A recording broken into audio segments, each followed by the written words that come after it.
Dobrodošli u Teatr Teatron. Izvolite, ulazite unutra. Uđite unutra. Ćao Neš. Ćao, dobrodošli. Nađite jednu stolicu tu što vama paše. Željko, drago mi je. Ćao Vlada. Dobrodošla. Sve su različite Suzi će vam u pomoći, principu, nađete tako izaberite dobra jednu mesta. stolicu. Najbolja mesta. Ej, zdravo čovjek. Možete sesti na nju. Ćao, naravno. dobrodošla. Izvolite. Dobrodošla. Ćao. Dobrodošli, dobrodošli. Sedite vi, Dobrodošli. sedite. Željko, drago mi je, dobrodošao. Marko, dobro. Ne, otelo mi se na švedskom prva rečenica, majko. To je uvijek tako. Ćao, devojčice. Da, maternji jezik. Izvolite, možete i Ele, ovdje. Da samo pazite evo da ne jeste. padnete preko. Ne, sam je viktigt. Ja, Kablova. välkommen. Ćao. Lijepo vas vidjeti. Ja, men vad fint. Ćao. Nu kommer vi hitta fina platser. Susie hjälper oss inne. Hej.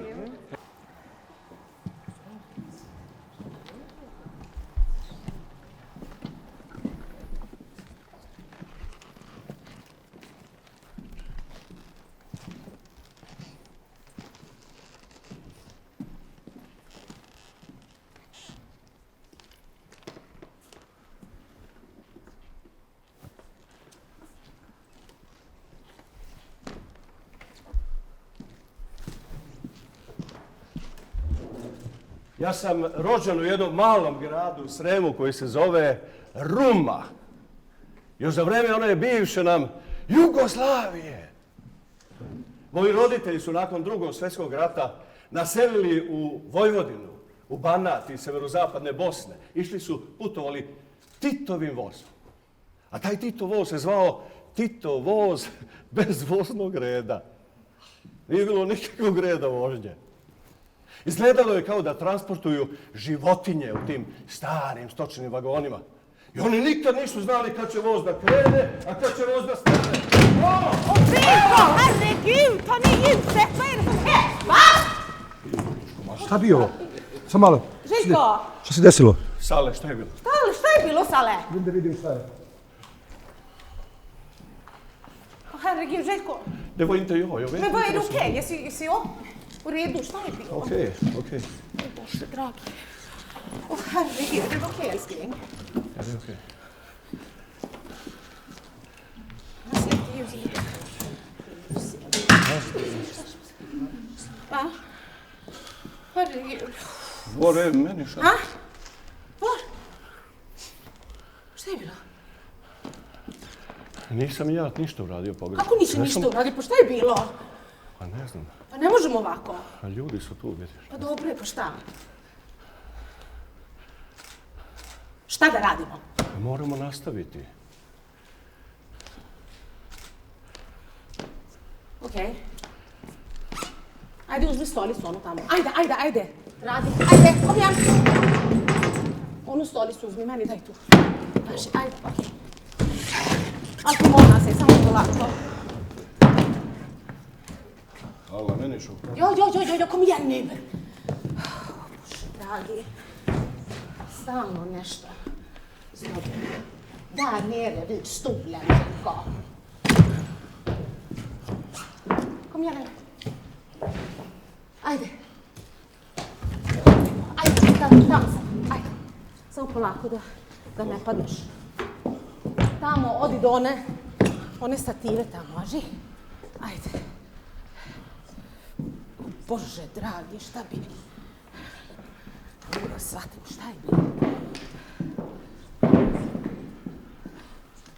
Tamo, kod stative, Željko. Ajde.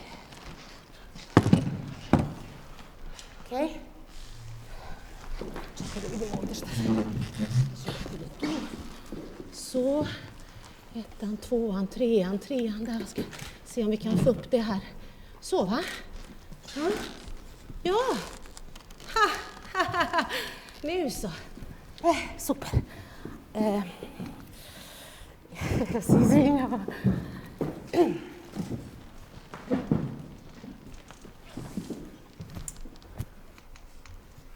Ja se izvivam. Da li bi mogla malo da skloniš svoju stolicu i ovako malo da stavimo u stranu ovako, a ti recimo da uzmeš svoju stolicu i da sedneš, ovde, ovako. I tako vi svi nama pomognite malo da napravimo jedan lijepi krug. Dođite malo. Željko, ajde tamo, kan du sätta igång lite grann så att folk sitter i en cirkel, ja, molim te. I ti molim te dođi malo tu. Tako malo, hvala vam veliko. I vam, vi ako možete ovako, mi da lepo napravimo ovde jedan krug. Devojke, gospođa, evo ovako jedan krug, ovako lijepo jedan krug. Uzmite svoju stolicu, lijepo sedite. Eto, sad ćemo mi.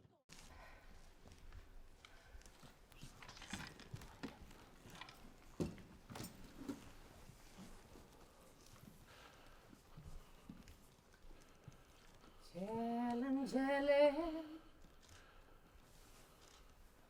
lungo nedro mea.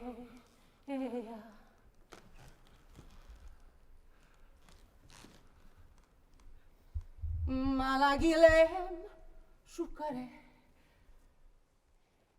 Romea.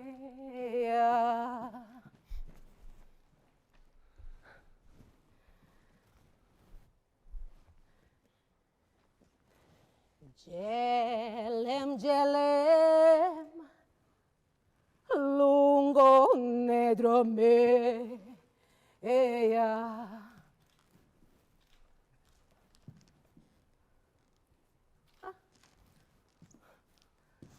Malagilem, shukare,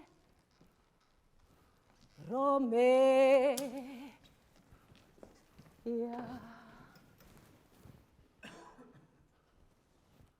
Hai, Romale.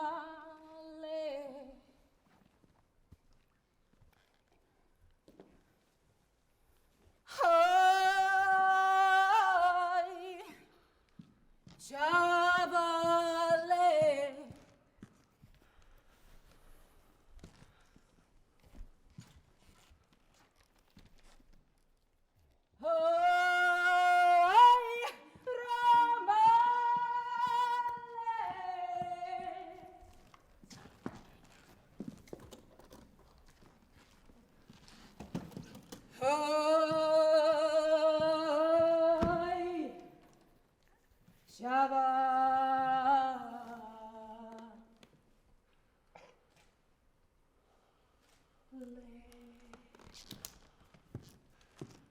Nisam voleo biti sam. Često bih zaspao uplakan. Majke nije bilo tu. Niko se nije brinuo o meni. Nisam imao šta raditi. Nije bilo lako zaspati. Ne. Čim bi nešto šušnulo u mraku, ja bi se uplašio da je nešto nadprirodno. Prvo bih zaplakao, onda bih dozivao majku, ali sam znao da se ona nikad više ne može vratiti. Ali sam nju sretao u snovima i pričali smo. I bilo mi je jako teško ponekad da razdvojim snove od stvarnosti. Mama se zove Marija, a tata Grgo. Ali je bilo toliko teško reći Grgo, pa su ga zvali Gigo. Imali su 16 godina. Mama je 3 meseca starija od tate. Mislim da su se uzeli 67. godine. Mama je završila za učiteljicu 1. do 4. razreda. Mislim da je stigla da radi 4 godine pre nego što su oni otišli za Švedsku. Mama i tata su sanjali o tome da idu u Švedsku, da zarade mnogo para i onda jednog lepog dana da se vrate. A to su i uradili. Mama, tata, jedan deo mamine tatine najbliže rodbine i moj deda Ilija, tatin tata, pođoše Titovim vozom bez voznog reda iz severozapadne Bosne za Vojvodinu. Za mjesec dana kreće voz. Navali narode, ne budite ludi. Napustite ovu jebenu Bosnu koja je tako siromašna. Idite u Vojvodinu, tamo ćete jesti zlatnom kašikom. Iskoristite priliku, sad je šansa. Onda bi oni lepo skupili sve što su imali u svojim malim bosanskim kućama. čekali na voz, voz bi došao, oni bi to natovarili, voz bi i krenuo, oni pojma nisu imali kako će biti tamo u toj Vojvodini. Tata je prvi put otišao za Švedsku sa svojim bratom. Mislim da je to bilo 66. godine. Krenuli su za Nemačku, ali nekako ih je put odveo dalje u Švedsku. Znači, trebali su da idu u Nemačku, a dospeli su u Švedsku. Posle nekog vremena su i mama i strina isto pošli za njima. Svo četvoro, mama, tata, stric, Kiko smo ga zvali, i strina su živeli u stanu na potkrovlju, u sobi na tavanu i radili su. Trčali su sa jednog posla na drugi. Radili su na trajektnoj liniji između Fredrikshavn u Danskoj i Göteborg u Švedskoj. Tu su radili kao kelneri na brodovima. Tata je mnogo naučio tamo kao kelner, kao i svi ostali. Leva ruka, desni džep. Mama je jedno vreme radila u kiosku na istim tim brodovima, a strina, ona je bila u Palais. To je bila poslastičarnica na velikoj aveniji u Göteborgu. Nakon nekog vremena je otvorila svoju prodavnicu duvana sa druge strane kanala. Mama i tata su baš mnogo radili. Radili su u štampariji, imali su u salu, halenu tržnicu su radili, onda su radili na brodovima, na Volvo su radili. Tražili su bolji život. Prvo su previšno sam, ja sam rodio, naselili u Banat, u Banatsko veliko selo. Moj otac je tamo dobio dosta zemlje, jer mi smo bili jedna velika porodica, 15-16 odraslih, 5-6 dece. Dobili su 3 kuće. Sa sobom su iz Bosne Titovim vozom bez voznog reda poterali nešto stoke, na primjer krave i konje. Sjećam se fantastičnih priča. Nisu uspevali da nikako nateraju stoku u Vojvodini da uđe u štalo. A bilo je teško i mom ocu i doseljenicima u Banatu da se snađu. Dobili visoke kuće, luksuzne, visoko u plafonu, oj. A ulice u Banatu, oj. 100-150 metara široko. A nije bilo uopšte brojeva na kućama. Tako da su pijani Bosanci mogli kasno, vraćajući se iz kafane, da uđu u pogrešnu kuću, prespavaju u pogrešnom krevetu. Moj otac mi je jednom priznao, kad sam ja bio 15 godina, da je i njemu bilo teško da pronađe. Ako bi zaseo u kafani i popio 3-4 pive i 2 rakije. Prvi razred sam išla u katoličkoj školi sa časnim sestrama. Zvala se Drottning Astrid-skolan. Škola kraljice Astrid. I odmah se nalazila tu pored katoličke crkve u Göteborgu. Živjeli smo u Bergsjön, to je bilo predgrađe Göteborga. Mama i tata su puno radili. Tatina mama je bila s nama kući puno. Stara mama smo je zvali. I bile smo puno na polju, igrali smo se i samo smo govorile naški kad smo bile male. Stara mama nije znala švedski jezik. Toliko je godina provela u Švedskoj, a nikad nije naučila švedski jezik. Pevale smo u horu. U jugoslovenskom horu. Bile smo Titove pionirke. To sa pionirima je bilo malo politički, to se mom tati nije sviđalo. A nije voleo Tita.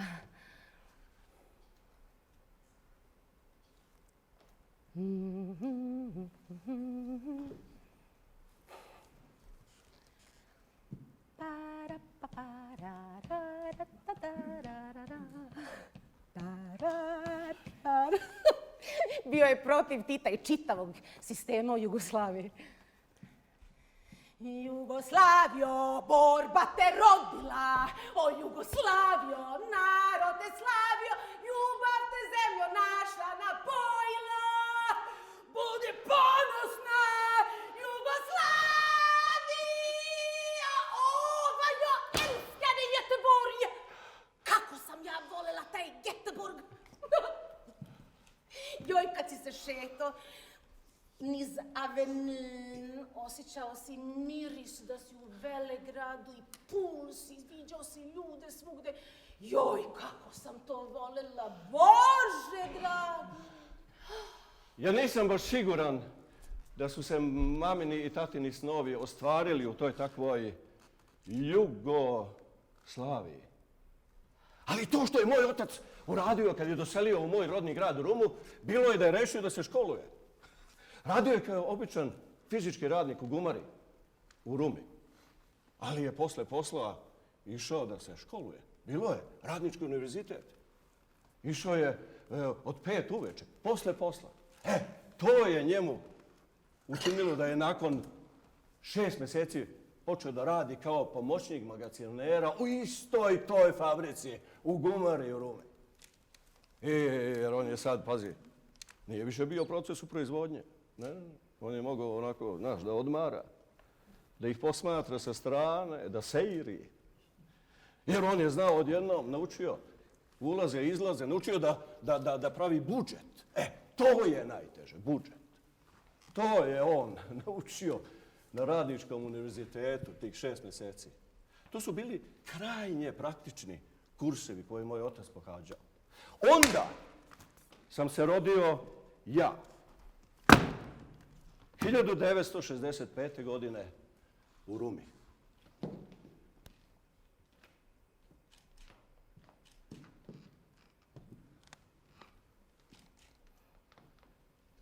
Primila sam prvu pričest u Subotici. Stara mama insistirala.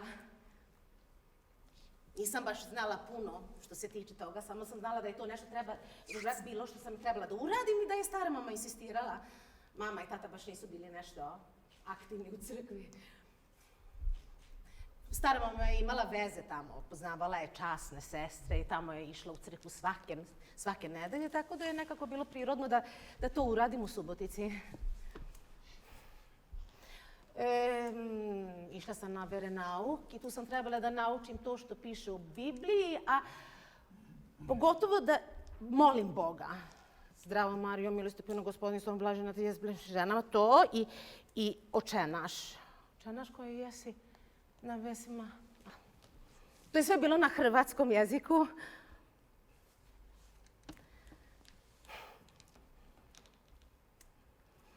Ispovedanje je bilo grozno. Stalno se radili o nekim gresima. Ne smeš da se pričestiš ako se nisi ispovidio.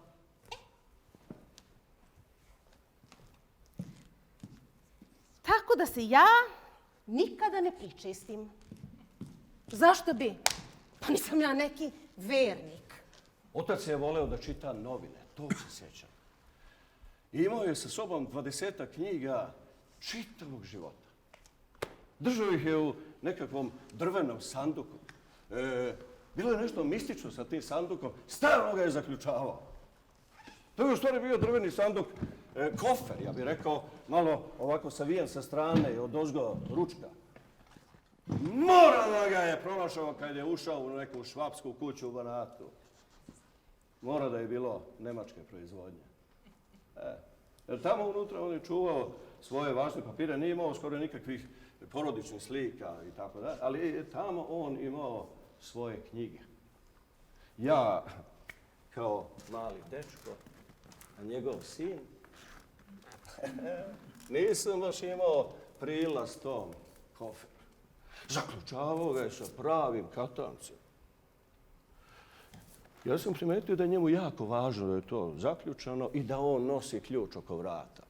Jednog dana kad je on došao 2:30 sa posla i ručao, pročitao svoje večernje novosti, zaspao i počeo da hrče. Onda sam ja uzeo taj ključ i otvorio sam kofer. Uopšte nije bio tako mali. Bio je jako veliki. Onda sam dobrano pregledao taj kofer. Moj otac je u tom koferu čuvao svoje uspomene.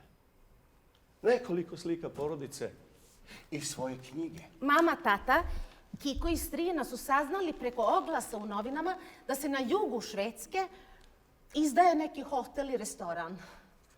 Sada su hteli da budu sami svoje i da ne rade za drugoga. U to vreme su mama i tata bili u Soljohallen, u tržnici, imali su neku mesarsku tezgu tamo, a strina je imala prodavnicu duvana sa druge strane kanala. Tako da smo mi sad svi trebali da napustimo Göteborg. Došli smo u mesto Skurup na jugu Švedske 78. ili 79. godine. Skurup Svartjus je bio kao hotel sa ekspres restoranom. Uzmeš tacnu, uzmeš to što hoćeš i platiš u kasu. Bilo je mnogo svadba i tih održavanja u velikim prostorijama tamo. Mama i tata su radili u kuhinji, a Kiko i strina u sali sa goštima. Iz velikog Göteborga u mali Skurup. Bilo je strašno. Bože dragi, sve je bilo u toj jednoj betonskoj kočki zgradi. Naš hotel i restoran. Uprava, opštinska uprava, Systembolaget, to je prodavnica alkoholnih pića, banka, biografen, bioskop, pošta, prodavnica sa igračkama, sve je bilo u toj jednoj zgradi što je bila preko puta željezničke stanice. Bilo je užasno, dosadno, nije bilo šta da se radi, nije bilo nikakvih ljudi, nikakav tempo, nikakav puls kao u Göteborgu. Ali mami i tati je bilo super. Oni su postali sami svoje gazde. Oni su samo razmišljali o tome da će nama da pruže dobru budućnosti, da će nama da bude dobro, ali u stvari su samo razmišljali o sebi. U Göteborgu sam jednom bila na Holiday on Ice, znate onaj show, na ledu, pa sam gledala sam svetsko prvenstvo u umetničkom klizanju, a u Skurup, kad smo tamo se selili, onda sam gledala svoju mamu i tatu kroz vrata njihove spavaće sobe ujutro pre nego što bi otišla u školu, a uveče, kad smo išli na spavanje, mama i tata još nisu došli kući. Viđala sam ih samo u prolazu. Knjige su garantovale fantastičnu budućnost. To su bile socijalističke knjige u kojima je stajalo da će cijela planeta godine 2000. biti komunistička. Svi će da dobiju koliko im je prema potrebama, a radit će toliko koliko mogu. Ako radiš koliko možeš, dobit ćeš koliko ti treba. Znači, na putu smo u jednu svetlu budućnost. To će biti tako pravedno, to će biti tako fantastično vreme. To su bile stare, izlizane, iscepane knjige. Ja sam negde siguran da je moj otac dobrano zaključavao te knjige, da ih mi, njegovi sinovi, ne bi iscepali od silnog čitanja. U Skurupu sam počela u običnu školu, u opštinsku školu. Bilo je dosta teško. Možda i u Skurupu bilo jedno 5 porodica doseljenika. Bila je jedna hrvatska familija. Onda je bila je neka devojčica iz Alžira, ali je preko Korsike došla u Švedsku. Onda je bio jedan dečko u mom razredu, Viktor Pašon. Njegova mama je bila iz Argentine. Bilo je jako egzotično u to vreme da budeš da nisi iz Skandinavije. A u isto vrijeme je bilo dosta teško. Imala sam dugu, kovrđavu, gustu, smeđu kosu do pola leđa ili još dužu. Ciganka, debela. Sećam se toga. Vremenom sam postala veoma in. Mama i tata su imali hotel i restoran Ja sam tu imala žurke u tim velikim prostorijama. Bila sam opasna, uporna. Trenirala sam judo. I tukla sam se. Bila sam uporna, opasna, baš divlja sam bila. Držala sam svoju prvu žurku već u 2. razredu osnovne škole u tim velikim prostorijama. U toj betonskoj zgradi iz 70. godina, ali šta ja već znam. Da, prvo vreme je bilo dosta teško. Nisam govorila taj južno-švedski dijalekat, skånska. Skånska är väldigt speciellt för man pratar liksom med diftonger och det är R som franska är. Ja sam govorila göteborgski. Göteborgski är lite mer sådär kao norrviski. Så där man studsar lite på det. Väldigt lätt och allting känns så himla lätt när man pratar göteborgska. Nije to da ja nisam govorila švedski. Ma jesam, ljudi.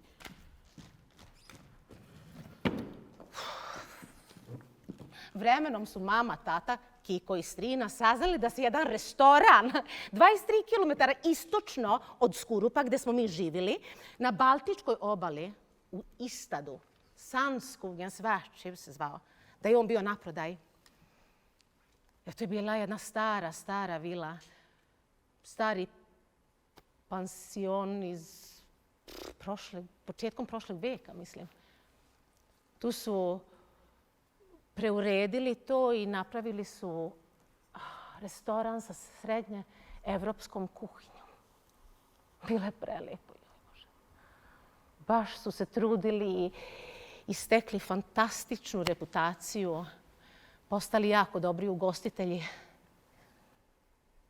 U jedno kratko vreme smo držali i Skurups värdshus, znači taj hotel i restoran u Skurupu, i Sandskogens värdshus u Istadu. Pošto su i mama i tata bili kuvari i radili u kuhinji, onda su uvijek trebali jedan od njih da budu u Istadu, jedan u Skurupu. Bilo je večito tamo, vamo.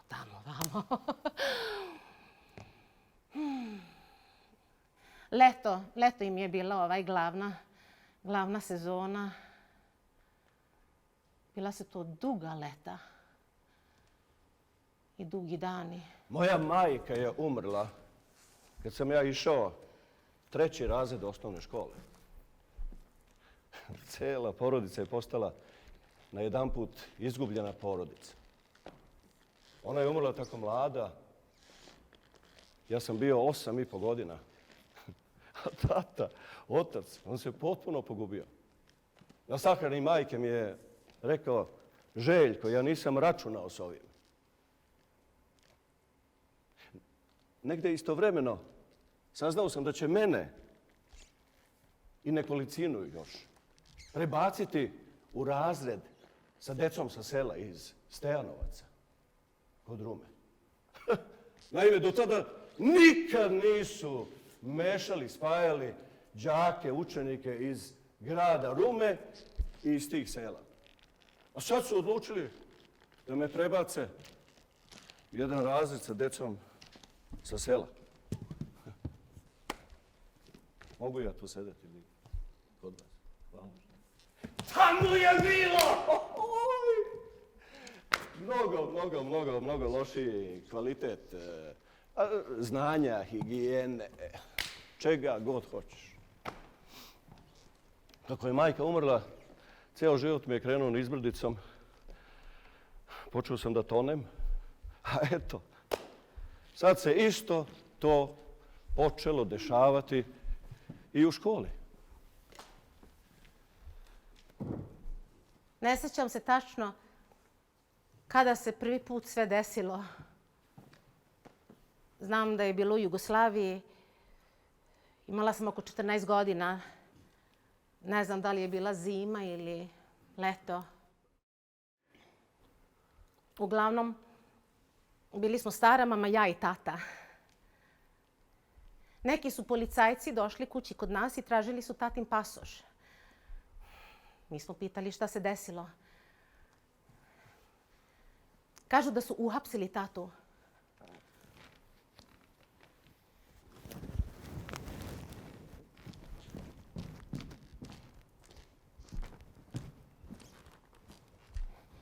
Tito je umro 1980. godine I svugde, na svim javnim mestima i po kancelarijama je još uvijek visela njegova slika. Moj tata je otišao kod jednog rođaka što je bio šef u jednom osiguravajućem zavodu. Uzeo jednu stolicu, popeo se na nju i skinuo Titovu sliku. Šta vam ovaj još uvijek ovdje visi? Pa umro je prije 4 godine, što ga ne skidate? Tatin rođak je odmah nazvao policiju. Niko nije shvatio da tati nije dobro. Imao je maniju gonjenja. Bio je jako sumnjičav. Bilo je grozno. Kući u Švedskoj je mama držala tatinu bolest pod kontrolom sa lekovima što je lekar prepisao. Pokušavao je da ide na razgovore, da priča sa psihologom, ali nije mu je išlo, nije znao švedski jezik dovoljno i bio je malo nagluv. Nije verovao lekarima. Tako da je mama to sve rešavala sa jakim lekovima i tata, eto, odspavao čitav svoj život. Bio je kao malo dete. Nisam voleo biti sam, bio sam sam, napušten. Niko se nije brinuo o meni. Bila sam tako tužna što tata samo spava. I spava, i spava. Što je kao biljka. Imam ludog oca. Da. To je bilo ono najgore. Znala sam da sedim na časovima u školi i da razmišljam o tome, joj Bože dragi, imam ludog oca. Šta ako pravi pizdarije po Subotici, po gradu i svi poslije pričaju o njemu kako je on pravio pizdarije. Pa joj, ne daj Bože, to je ono najgore što je moglo da se desi. Izgubila sam kontakt s njim, bio je samo spavao. Imao jedan poljski krevet u restoranu koji bi otišao da legne da spava kad je osjećao da ne može, da nije ni za šta. I ponekad je znao da bude tako naporan i agresivan. Napadao je mamu. Sjećam se jednom kad smo bili na odmoru na Kanarskim ostrvima, mama nije dovoljno posolila piletinu. Tata je skroz poludeo. Sestra i ja smo se toliko uplašile da smo se sakrile pod krevet u bungalovu. Skroz je odlepio. Periodima je pio i onda one jake lekove na to. I onda rad, posao, pun stresa, radi, pare, joj! Tako bolesno, Bože dragi, oni su radili za našu budućnost. Jednog lepog dana ćemo se mi vratiti u našu Jugoslaviju. Izgradit ćemo naš restoran i pokazat ćemo svima šta smo mi to tamo na severu postigli. Sjećam se, to je prvo čega se sjećam. Sjećam se da smo kupili televizor.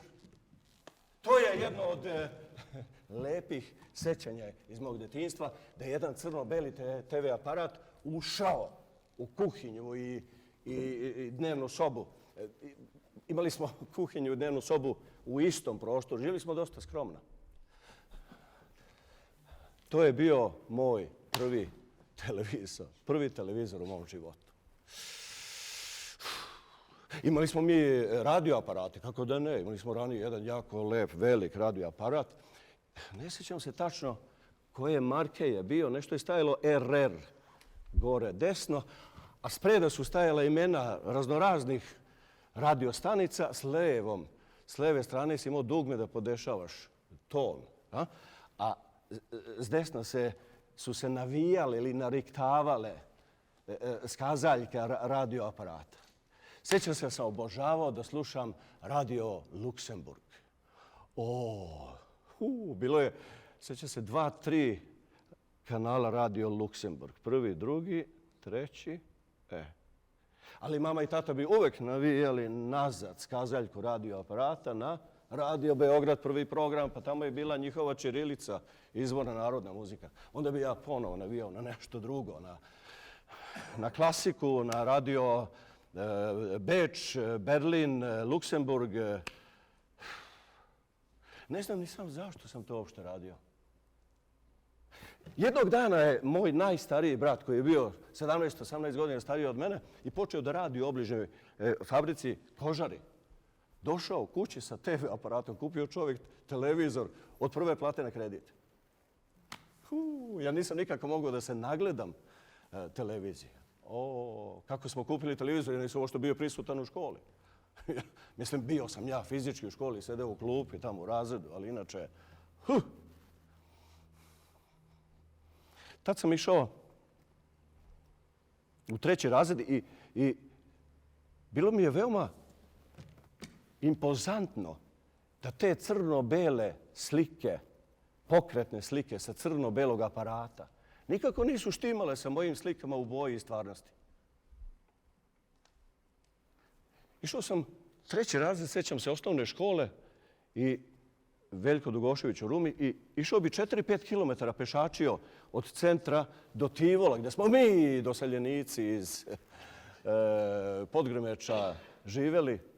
I celim putem kući ja bih maštario šta li će se večeras prikazivati na toj televiziji. Koliko dugo ću stići da gledam prvi ili drugi kanal dok mama ili tata ne kažu Željko, sad je vreme za spavanje, sutra škola, ajmo. Ovog puta nije bilo tako. Dok sam ušao u moju ulicu Vojvođansku na Tivolu, video sam kola hitne pomoći dosta blizu moje kuće. Nešto me onako udarilo. Šta je sad se desilo? A kad sam se primakao u moju kuću, video sam nešto se dešava kući kod mene. Kola su parkirana tačno ispred moje kuće. Primetio sam da komšije, koji mi se uvek javljaju, ovog puta nešto gledaju dole, nešto ih zanima na trotoaru, izbjegavaju moj pogled. Onda sam se odlučio, utrčao sam u moju kuću, u dnevnu sobu i tamo sam video da je majici jako loše. Video sam moja 2 starija brata, otac i 2 komšinice koje su najbolje drugarice sa mojom majkom. Uvek su sa njom, svaki dan. I majka leži tamo u krevetu. Krevet je neka vrsta otomana. Imali smo dnevnu sobu i kuhinju u istom prostoru. Dosta smo skromno živjeli. Ja sam primetio da je televizor isključen iz struje. To sam ja primetio u svemu ovome što se dešava. Televizor su isključili. Neće biti gledanje televizije večeras. Ništa mi nije bilo jasno. Pa, mislim, valjda može da se gleda malo televizor. Malo loše. Onda su me poslali odmah kod mog najboljeg drugara, Dragan Vitorović Dika. 3 kuće od mene. Tamo smo mi gledali televizor. Šta god smo hteli, dobili smo i kolače i bombone. I bilo je tako toplo. Njegova sestra i on su tako se brinuli o meni. A onda, sjećam se, tačno u 9:30 uveče, došla je Draganova mama, koja je celog dana bila sa mojom majkom. Otvorila vrata na svojoj dnevnoj sobi i samo je zavapila. Ajme, meni jadna, ali sam ti ja do Boga. Umre naša jadna Radojka.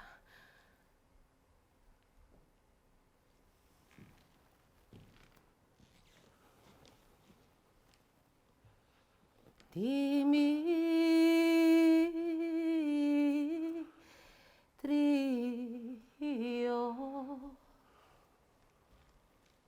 sine Mitre, majčino,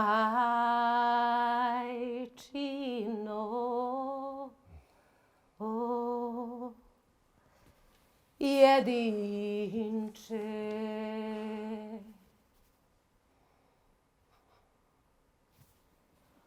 Odlučila sam da se odselim iz Skurupa u Vekfa, 300 kilometara severnije od nas. Htela sam da idem u srednju muzičku i glumačku školu. Htela sam da postajem musical artist, da glumim u muziklima. Nisam baš znala mnogo što se tiče glume i tih stvari. Samo sam osjećala da je to neka jaka potreba što imam u sebi i da to hoću. Tako da sam našla tu srednju školu tamo i tamo sam krenula. Svakog vikenda sam išla u Skibrup. Svakog petka sedim na voz za Skibrup. Bila sam samo 15 godina kad sam se odselila od kuće, tako da... Stalno sam osjećala da ja moram da pokažem tati da ja ovo mogu. Tako da sam ja bila jako vredna. Pokazala sam ponosno moje ocene. Bila sam najbolji đak u razredu. Stalno sam htjela da me tata pohvali. A to se nikad nije desilo. Njega je bilo baš briga za mene.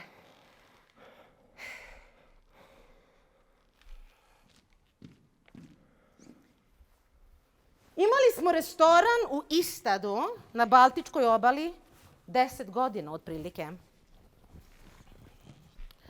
Onda su se odlučili moji roditelji da će ga prodati i da će da se vrate u svoju Jugoslaviju. Da izgrade svoj restoran, da ispune svoj san.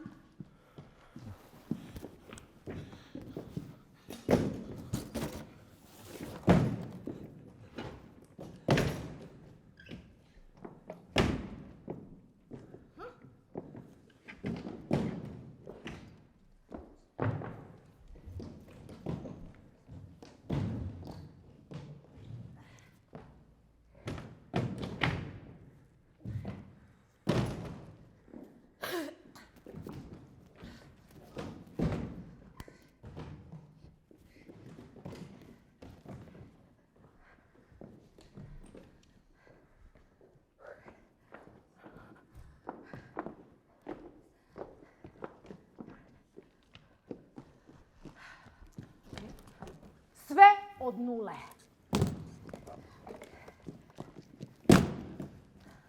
Samo imaju plac.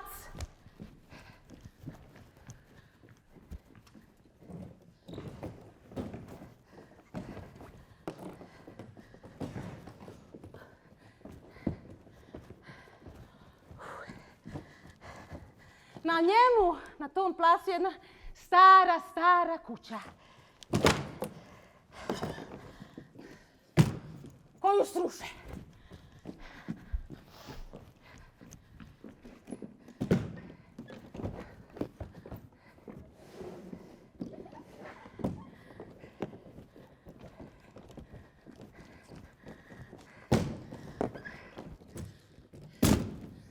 Samo im temelj preostaje.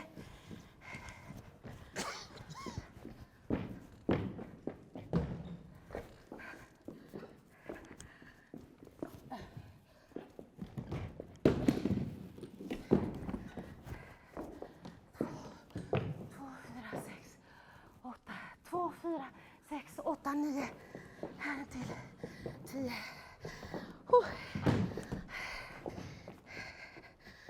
Si zimnjava malo je kabasto tu.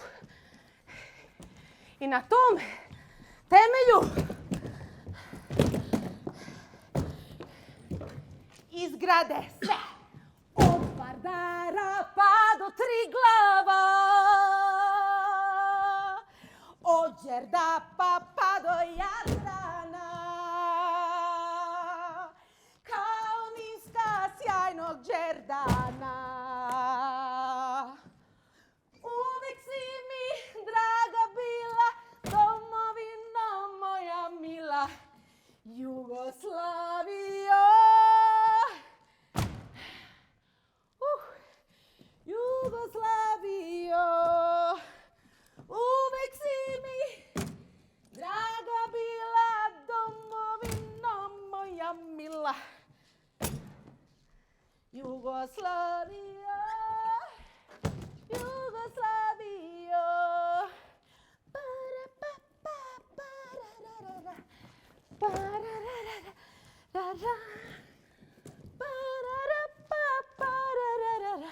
para para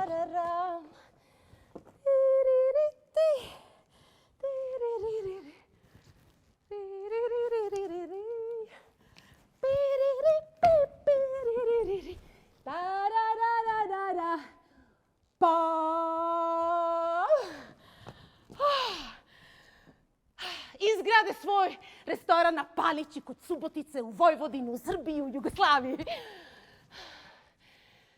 I budu otvoreni 4 meseca. To je 1991. godine. Tad kreće čitav taj haos.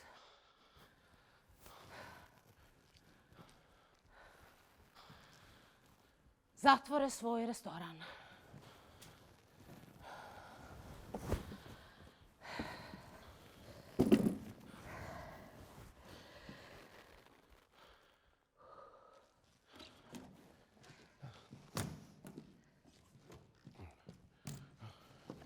Prvo bih zaplakao, onda sam dozivao majku, ali sam razumio da ona nikad više ne može se vratiti. Još uvijek sam je sretao u snovima i pričali smo dugačke razgovore. Davala mi savjete. I bilo mi je ponekad teško da razdvojim snove od stvarnosti. Ali sjećam se da sam pre nego što bi zaspao, ja bih se molio Bogu. U mom krevetu sklupčao bi se ovako i prekrio čaršafom. Nisu to bile nikakve prave molitve, crkvene ili kako bih rekao, nego to što je meni u tom momentu bilo potrebno, ja sam se direktno obraćao Bogu. Mislim da sam htio da dođem u kontakt sa nekom višom silom koja je puno jača od mene i koja bi mogla da mi pomogne. Tad sam se odlučio. Ja moram da tražim pomoć od nekog. Odmah sam sutradan otišao u kulturno-prosvetnu zajednicu u mom gradu Ruma i pitao sam, izvinite, zašto mi ne bi osnovali i startovali pozorište ovdje u gradu? Nemamo pozorište danas. U to vrijeme sam bila u Subotičkom narodnom pozorištu. Jedan od tatinih najboljih prijatelja držao je klub umetnika u pozorištu. Dragan se zvao. Dragan Rajčević. Da. Znam čovjeka. Da. Na Recku kod njega je li ručak toliko puta u klubu umjetnika. A jag känner honom lägg av. Nej, men det är klart att jag känner honom, fattar du inte? Jag har varit hos honom. Nemoj me zezati, čovječ. Ajde. Dobro, odam ja sa Draganom, gore kod pozorišta, kod ovo, kako se zove, direktora pozorišta, super. Kod direktora pozorišta, kod Ljubiše. Ljubiša Ristić, Ljuša. Ima još jedna A me lego, ne, kao sad kao ti Pa ne ne znaš. sam kočom, Šali Pa Šapin. znam, Šali Šapin, da. Santrač, jel? Uglavnom, odemo mi kod Ljubiše Ristića, tvoj reditelj, okej, važim. Odemo mi kod Ljubiše Ristića, on kaže, Dragan, lepo njemu, ovo je ćerka od mog dobrog prijatelja, ona je završila srednju glumačku i muzičku školu gore u Švedskoj, jako voli pozorište i želi da se muva tu po pozorištu. A kad imaš kontakte na Balkanu? Ma daj, to tako ide. Dobra, ajde, tako ja sedim i gledam probe, tako to sve počne. Jednog dana me pozove režiser dole na podu ili kao kako po golvet kažemo mi na švedskom. Sinagoga? Da, u sinagogi. I zamoli me, ili pita u stvari, da li ti znaš švedsku narodnu pesmu Ak Värmeland du sköna? Molim, otkud on zna tu pesmu Ak Värmeland du sköna? Suzi, kan du sjunga den för oss? Snälla. Ja, men jag älskar det. Det är lite som... Jag älskar den. Sjung det för oss. Okej, då. Kom igen. Aj, kanske.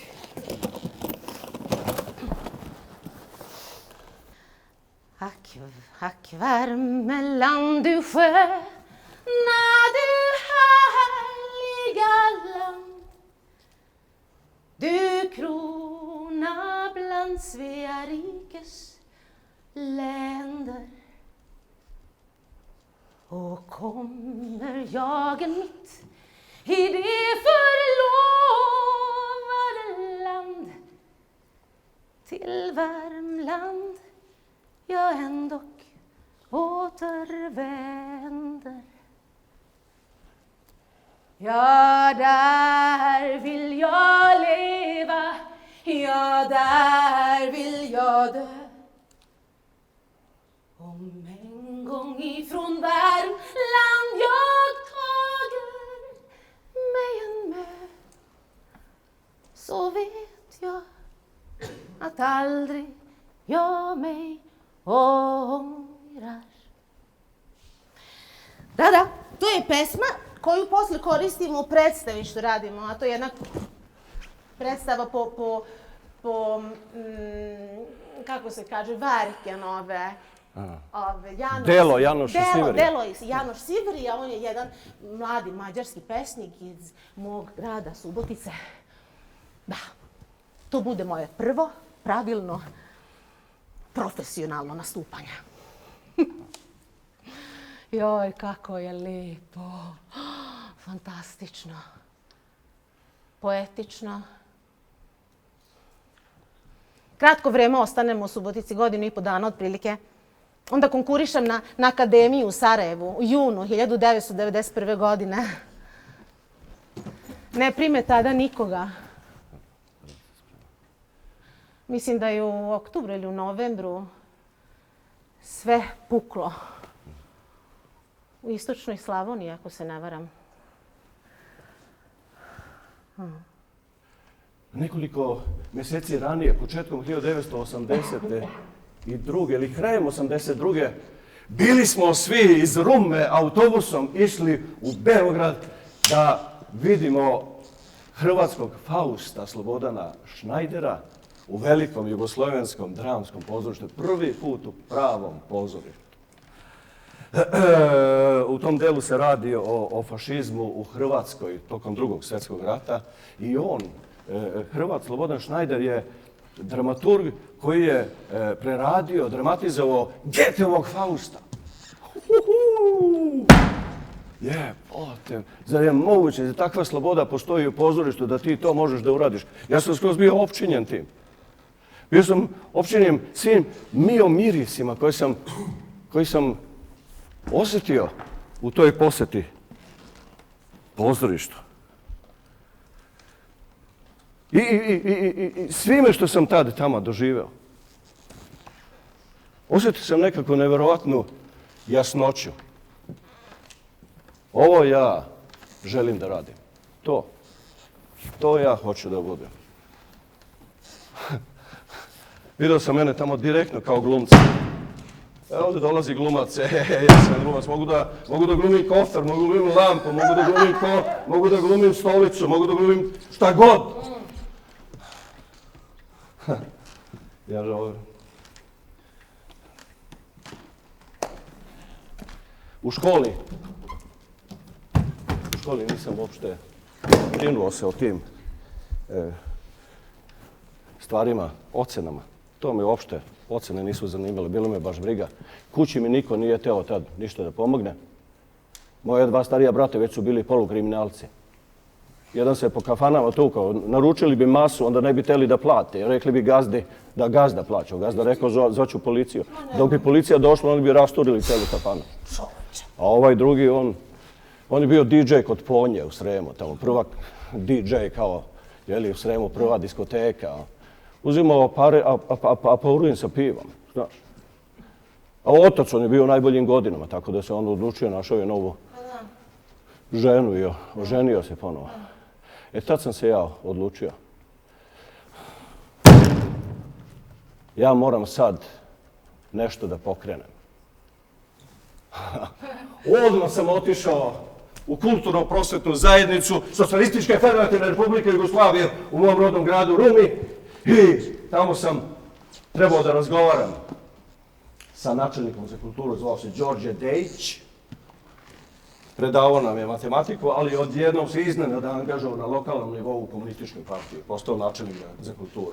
To je velika zgrada, 100-150 godina stara zgrada, a infakt ulaziš, odmah se uplašiš, onda došao tamo lepo i prvo sretnem asistenta. Dobar dan, ja sam Željko, imam problem, ali moram direktno da razgovaram sa načelnikom za kulturom Đorđem Dejićem. Možete sutra doći u 10 sati. Wow! Sastanak bi znala odmah za sutra u 10, pazi. Ja odem tamo direktno iz škole, kucam na vrata kod načelnika, on otvori načelnik za kulturu, ja se predstavim, on se predstavi, kaže uđite, on uđe, sedne na ovoj njegovoj onako velika fotelja, ali ja sednem na onu tvrdu stolicu za goste I ja njemu na tenane lepo sve ispričam. Nemamo nikakav pozorište danas u ovom gradu, Rumi, dosta je zapostavljeno, drugi imaju. Mislim, mi bi trebali to da osnujemo. Ja sam tu, ako treba, ja imam ideju, mislim, ako bi mogli to. Kaže on, dobra ideja, pomoćemo. Pomoćemo! Bio mu simpatičan. Ja mu bio simpatičan, pazi. Nazvaćemo ovu nastavnicu, kaže, rešit ćemo ovo sa školom. I tad se zakaže jedan sastanak sa svim što znam da čitaju puno knjige, da se zainteresovani oko književnosti, ali da se malo vole da se priča o poeziji. Na tom sastanku sam dobio jednostavno adrese svih koji bi eventualno bili zainteresovani da sa mnom startuju pozorište u mom gradu Rumi. I ja lepo na biciklo vozim, zaustavim ljude ako treba na trotoaru, na trgu. Kucam na vrata. Zdravo, ja se zovem Željko. Da li bi ti hteo da startuješ pozorište sa mnom ovde? Ništa, Željko. Ja zapravo već svoje pozorište, tako da... A imaš već i zauzet. Odlično, možemo sarađivati u buduće. Izvini, ja sam Željko. Da li bi ti htjela da osnuješ pozorište sa mnom? Wow, joj, je li istina? Dobro došla. Zdravo, ja se zovem Željko. Da li bi ti htjela da osnujemo pozorište? Ajde. Dobro došao. Bojte. Si ti da isto? Jedva čekam. Jedan, dva, tri. Izvini, da li bi ti htjeo da osnuješ pozorište sa mnom? Pa ajde. Dobro došao. Jesi i ti? Sjaj, dobro došla. Izvini, da li bi ti htjela da osnujemo pozorište zajedno? Dobro došla, velkomen, dobro došla. Da li bi ti htjela da osnuješ pozorište sa mnom? Dobro došla. Željko? Da. Jokso? Pa ti si isto, naravno. Izvini, da li bi ti htjela da osnuješ pozorište? Dobro došla. Da li bi htjela da osnujemo pozorište? Da. Dobro došao. 10 ljudi! Pa i više! Pa da! 12 izvinite, ja sam zaboravio da kažem da nemamo nikakva sredstva. Nadam se da ste niste predomislili. Jer ja računam, mislim, sredstva dođu, prođu, potroše se. Ali mi imamo dobru viziju. Vizija nam je dobra, to je najvažnije. Ovo se drugo može, dođe i prođe. I pokazuje se da postoji dom kulture u centru, novo izgrađen koji se uopšte ne koristi puno. Tamo možemo da probamo. Pazi, mi imamo jednu premijeru godišnje. Drama počinje biti najvažniji deo mog života. Važno mi je da je istinito, iskreno. Ovo pravda, to živimo u čudnom sistemu, nema tu puno pravde, ali ovo na sceni da mi je istinito, da je pravo, da je prvorođeno. To me je uvek vodilo ka pozorištu. Mama i tata su 92. se vratili u Švedsku. Ja sam ostala malo iza njih. U to vrijeme se već Željko pojavio. Naravno se ja pojavio, kako inače, molim. Njega sam srela već u leto 91. godine. On je uglavnom u Beogradu radi u pozorištu tamo, ali leti dolazi u Subotici i radi na letnjim festivalima. Ovog puta na festival grčkih tragedija. Gledam ga u Antigoni.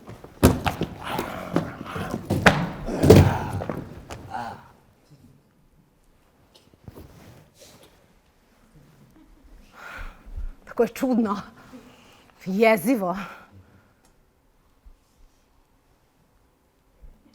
Nikad neću zaboraviti. Izgleda kao neki ludak. Tako je intenzivan i znojav i odvratan. Ima proređenu kosu, ali je pustio da mu izraste. Nema kaišu u pantalonama, pa mu se pola dupeta vidi. Joj. Izgleda kao neki vagabund, kao neka skitnica. razmišljam da li su ga našli u nekoj psihijatrijskoj ustanovi ili nešto.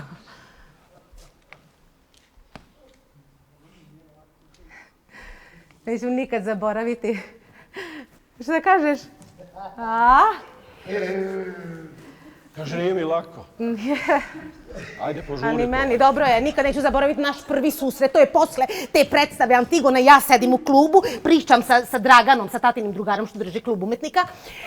Tamo sedimo za šankom, ne poznajem baš nikoga. Glumci su malo posebni na svoj način, naravno. Pa da ja sedim tamo, časkamo malo i onda se otvaraju vrata što ide direktno iz pozorišta u klub. Svi gledaju u ta vrata, pozorišna vrata i eto ti ga, Željko. Sa svojom razbarušenom kosom. Joj, ništa više fresh ne izgleda sada nego što je izgledao na sceni. Uglavnom, gleda okolo sa svojim intenzivnom pogledom. Ako poznaje nekoga, kod koga će da sedne, ko će da mu sponzoriše jedno piće, ajde, molim te, traži recku. Stalno recka od Dragana tamo, ajde recku, ajde napiši mi, platit ću ti posle kad dođe plata. Da. Uglavnom, gleda on okolo. I pogleda u mene. Joj, Bože dragi, nikad neću zaboraviti taj pogled.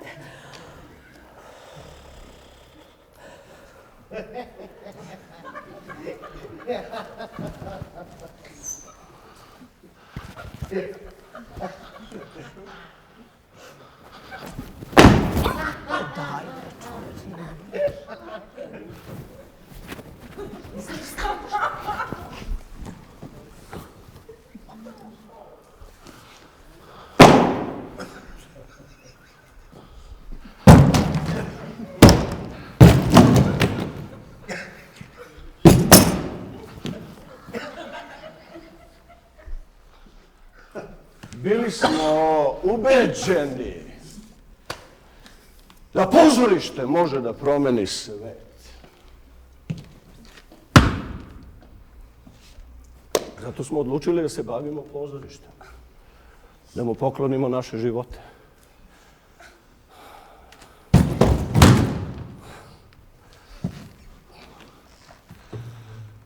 U našem pozorištu mi stvaramo da bi pokušali da sprečimo rat u našoj zemlji Jugoslaviji.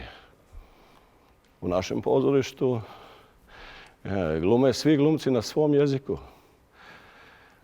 Da. Na taj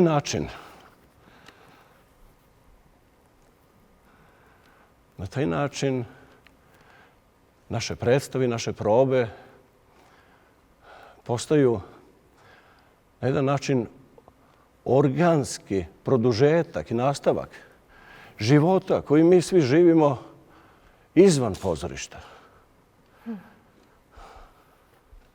Ali početkom 1992. godine, mislim, gledam direktan prenos iz Sava centra. Veliki kongres Saveza komunista Jugoslavije, sastali se svi predstavnici, svi komunističke partije iz pokrajina, republika. Tamo su se sastali da odluče o budućnosti Jugoslavije. O našoj budućnosti, o mojoj budućnosti, o tvojoj budućnosti, o tvojoj budućnosti. I tamo, sve u direktnom prenosu. Slovenačka delegacija, kasno uveče, 10 ljudi izlaze, napuštaju kongres, ne mogu se dogovore. Neki od njih, vidim, i plaču. A onda jedan, mislim i srpska delegacija, viče preko celog kongresa, sve u direktnom prenosu. Samo vi idite, odcepite se večeras ako hoćete, noćas u 12, idite avionom, imaju letovi za Ljuljanu. Ali vas molim samo jednu stvar, to što vas molim je zatvorite ta tamo vrata za vama, dobro ih zatvorite. Tad mi je postalo jasno, ovo ne možemo mi da zaustavimo. Biće rata. Ali mi u teatru dobijemo neverovatnu snagu, tako da mi igramo, nastavljamo da igramo naše predstave kao što smo planirali. Igramo još više, igramo u Skoplju. Sjećam se, tamo igramo, Džemperovski dolazi sa svojim, prvo gledaju Pištolje, onda gledaju Tupurkovski, se on zove u stvari. Ja? Gledaju, jer mnogi ljude zanima. Igramo u Novom Sadu, igramo u Beogradu, igramo Igramo u Sarajevu, u Kolibi.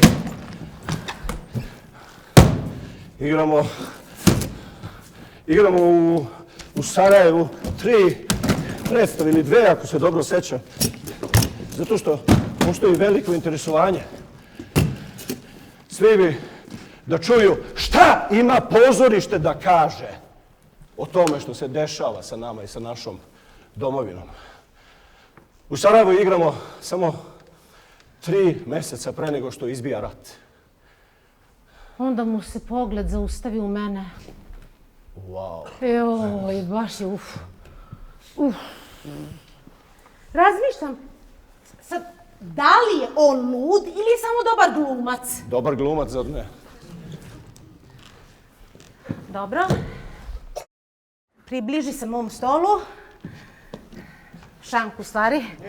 Sedne. Popričamo malo. Treba nam jedno pola godine prije nego što se smuvamo. Ja te godine ću da punim 20.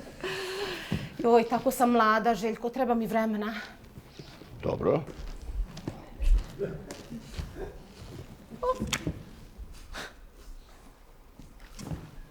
U to vreme živim sa svojim starom mamom na Paliću, u našoj kući, tamo pored Subotice. I primećujem da stara mama, iako je jako religiozna, da ona u stvari dosta gleda kroz prste. Kada postane malo više ozbiljno između nas, Željko dolazi u Suboticu da igra predstave i ponekad i prespava kod nas, u našoj kući na Paliću. I stara mama, ona misli da je to sve okej. Dok god svako spava u svom krevetu.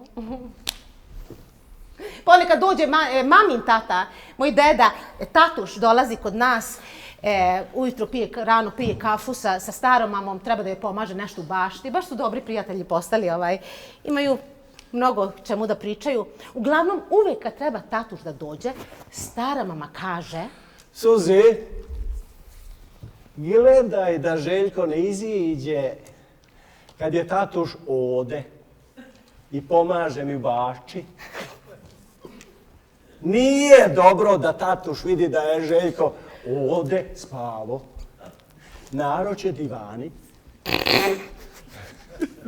A tatuš bio komunista? Misliš?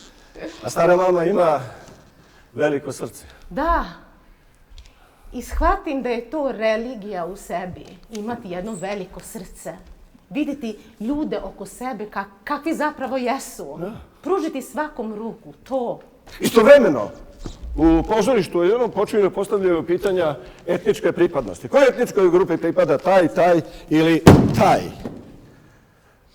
Odjednom možeš da čuješ pitanje je li on tamo onaj jebeni Hrvat ili šta je? Je li ovaj Srben da malo ili šta je on? Vidi ona Jevrejka, šta se ona tamo raspištoljila? A ona Mađarica, jesi je pitao nešto? Mislim, čini mi se da svi skupa odjednom se nalazimo i hodamo po samoj oštrici noža.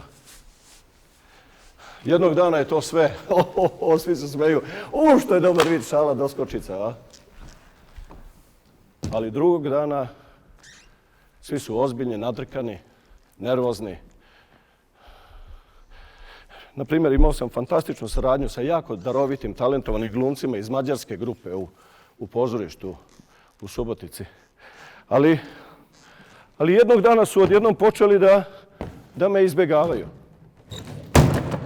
Jer nekako su na neki način saznali Željko, a on je Srbin. Svako se priklanja svojoj većini i razmišlja šta je dobro za mene da kažem, šta nije dobro da kažem, koliko je dobro da se usprotivim upravniku pozorišta, reditelju koji tako se ponaša bezobrazno i diktatorski. Šta to znači za moju karijeru, šta to znači moju budućnost? Da li će mi još uvijek dati onu ulogu veliku što mi je obećao u narednoj sezoni? Sve me to guši. Osjećam da ja moram sve vreme da odmeravam, pazim reči, kome, kad i šta i zašto kažem. Onda odlazim u drugi teatar i učestvujem u Narodnom pozorištu, u Calderonovoj drami. Život je san. Mama i tata su se vratili u Švedsku. Nemaju ništa. Ničemu da se vrate.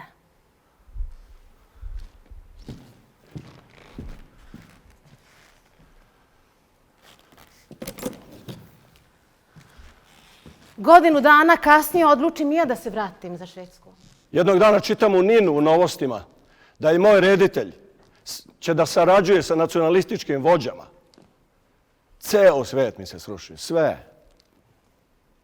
Sve što sam do tada mislio da ću da uradim, sva htenja, sve nestane. Razmišljam, ojevem li mu mamu, ja hoću samo da živim kao normalan svet. Neću da budem ta nacionalistička svinja. Neću nikad ulaziti u njihovu nacionalističke brloge tamo. Istog popodneva dobijem rešenje švedske ambasade u Beogradu da mi je odobrena viza i mogu da je podignem kad god hoću. Onda Željko dolazi u Švedsku. Hteli smo da pokušavamo zajednički život. Tada su uveli vize tamo zbog rata. Igrao je u Calderonovoj drami Život je san u Narodnom pozorištu u Beogradu. Ja lepo kupim autobusku kartu za aerodrom, kupim avionsku kartu za Kopenhagen i odlučim se. 22. decembra pičim, napuštam zemlju. Ja odlazim. Nikome ne govorim ni u pozorištu da ću da napustim, mada sam tamo u repertoaru. Razmišljam, pa nekako ću da im dojavim, poslaću pismo, nazvaću ih. Oni će da razumeju zašto ovo činim. Oni su moji prijatelji. Nisam jednostavno smeo ništa da rizikujem. Da me ne bi nagovorili da ostanem. Jer jake nacionalističke snage i čudne tenzije se valjaju po ulicama. Ja ih se jako plašim.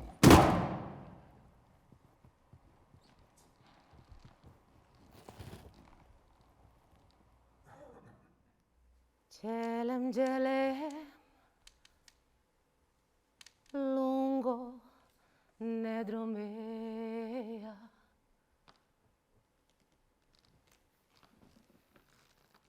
Malagilem, šukare, Romea.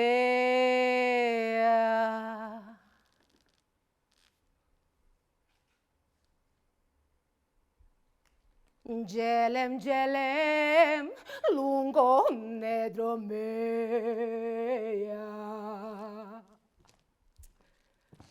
Malagilem, šukare, Romea.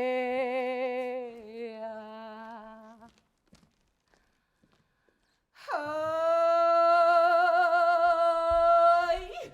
Romale. Aj, čavale.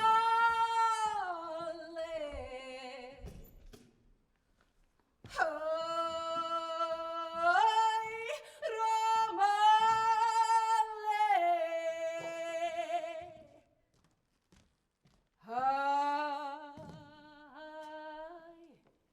Chavale, alai volem iaka kaleaka, hai Romale iaka kalendraka, alai volem iaka kaleaka, hai Romale iaka kalendraka.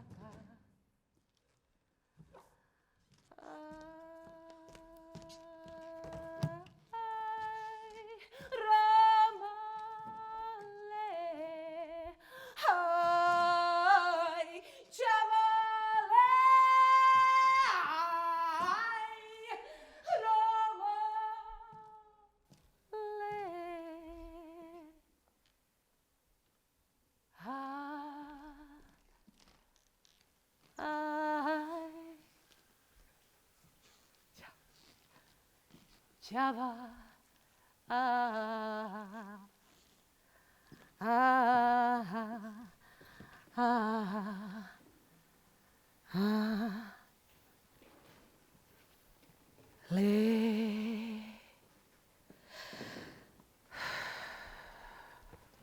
Suzi,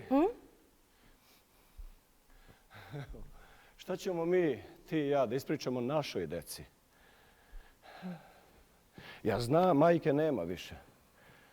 Ona se ne može nikad vratiti ni ovde, u Srbiji, ni tamo, u Švedskoj. To mi je potpuno jasno. A ja nju još uvijek srećem i pričam s njom. I još uvijek mi je teško da razlučim snove od stvarnosti. Sada bi željela da mi tata ispriča sve. Kako je u stvari bilo kad je on bio mali?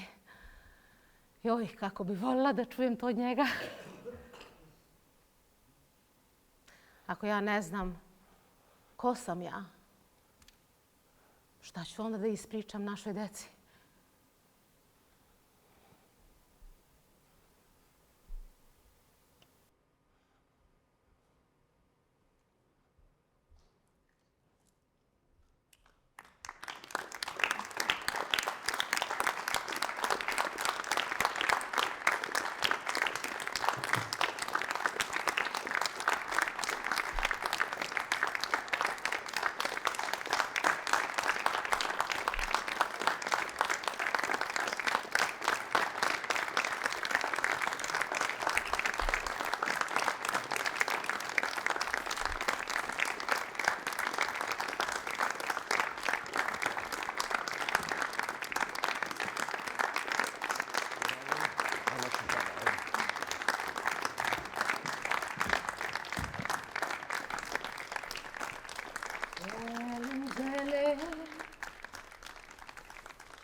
Lungo negro mea.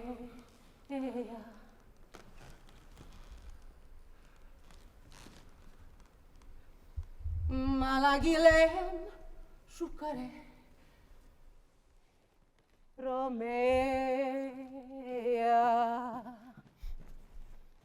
Gelem, gelem lungo negro mea.